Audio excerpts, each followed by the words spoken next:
Ya udah Mbak, aku di depan kamera sampai sekarang. Iya. Jadi hati-hati jangan pernah menyebut nama siapapun termasuk namamu sendiri, karena saya tidak ingin setelah viral kalian minta take down. Kenapa sayang?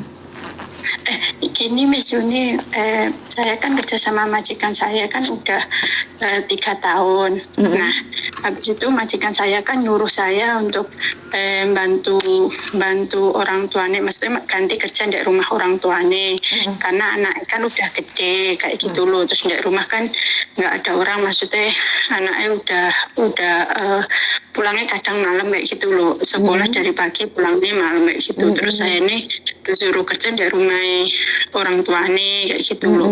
Terus saya kan nggak mau, soalnya saya takut kan.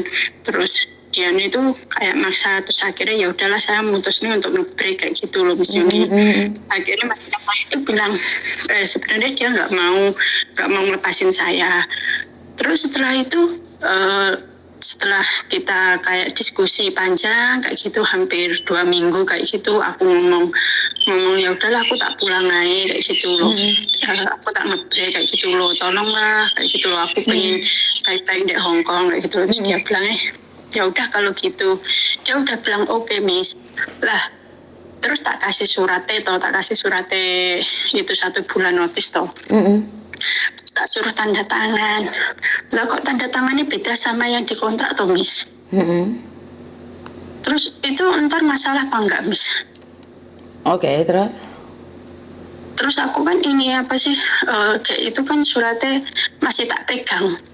Suratnya yang 1 bulan itu, soalnya mikirku kan mau tak kirim nih kayak gitu loh. Terus kan aku iseng ngecek sama apa sih, semalam lagi ngumpulin sama dokumenku kayak gitu loh, tak lihat-lihat loh, kok itu nih apa tanda tangannya beda kayak gitu loh. Itu apa tanda tangannya majikan itu ntar apa jadi masalah ya, Miss?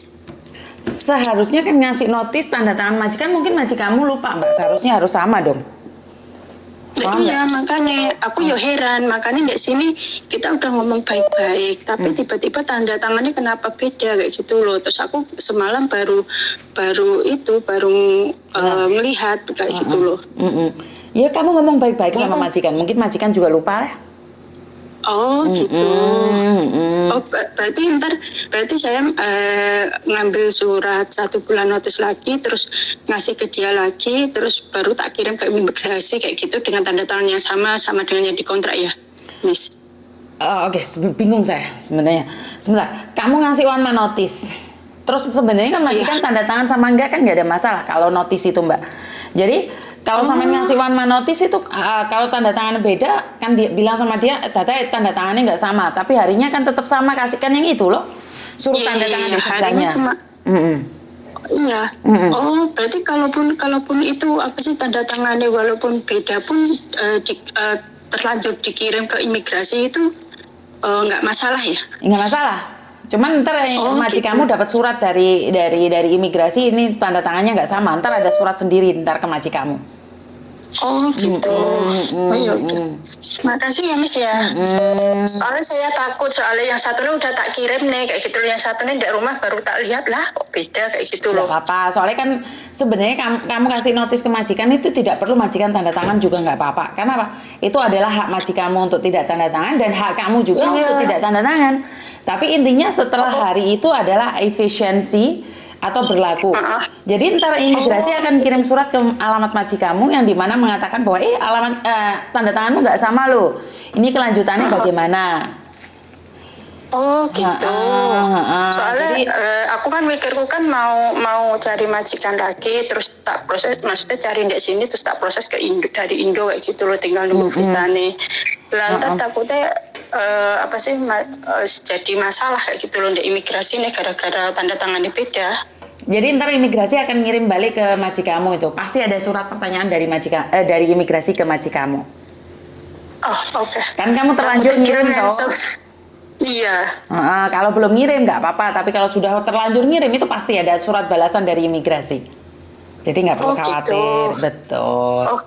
Oh berarti nggak apa-apa ya, nggak akan ngaruh sama ntar kalau aku cari majikan baru atau visa yang buat majikan baru itu ntar juga nggak gitu ngaruh banget ya Miss. Nggak begitu ngaruh banget. Soalnya kan soalnya kan yang bikin kesalahan kan majikanku tanda tangani itu. Kalau Betul. tanda tanganku masih sama. Yang penting kamu tidak melakukan tanda tangan palsu, itu aja.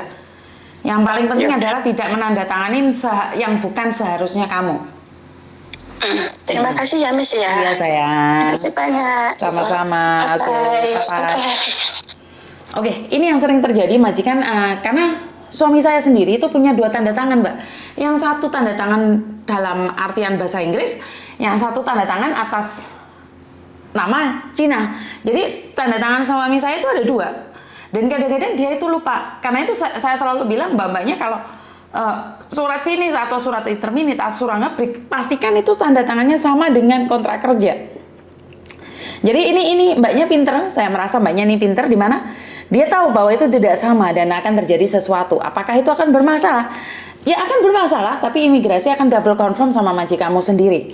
Jadi buat mbak-mbaknya yang di luar sana, ingat tanda tangan harus sama. Kalau tidak sama, itu akan terjadi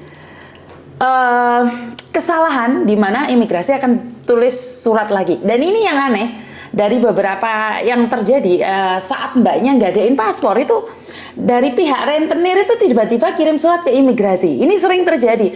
Bahkan imigrasi kadang-kadang approve-kan, tapi kadang-kadang tidak. Kenapa? Karena tanda tangannya nggak sama. Jadi ini suatu keanehan di mana imigrasi akan kirim balik lagi, atau keanehan, enggak juga sih, menurut saya bukan keanehan, karena memang tugas imigrasi ya, dapat surat yang tanda tangannya berbeda dan imigrasi ngirim surat balik ke majikan untuk konfirmasi tentang surat ngebreak itu. Jadi buat teman-teman yang di luar sana, sangat berhati-hati dengan keadaan, khususnya buat para rentenir ini semakin merajalela dan semakin wow saja, bahkan mereka berani memberikan kartu nama di pabrik. Siapa yang butuh uang bisa hubungi saya. Ini adalah kayaknya rentenir yang sudah berlabel dan rentenir yang sudah diakui. Padahal mangsanya itu sudah banyak sekali. Tapi apalah daya kalian yang datang pada rentenir dan telepon pada rentenir. Saya sempat berbicara dengan salah satu rentenir yang sekarang bermain di dalamnya. Saya tidak menyimpan nomornya, saya sebenarnya ingin ngobrol lagi sama dia, tapi karena kebanyakan telepon masuk, saya tidak bisa berbicara secara lengkap. Jadi apa yang mereka lakukan adalah, karena mereka nggak bayar, ya nggak salah dong misalnya kirim surat ke imigrasi. Cuman saya berpikir bahwa kita sama-sama orang Indonesia,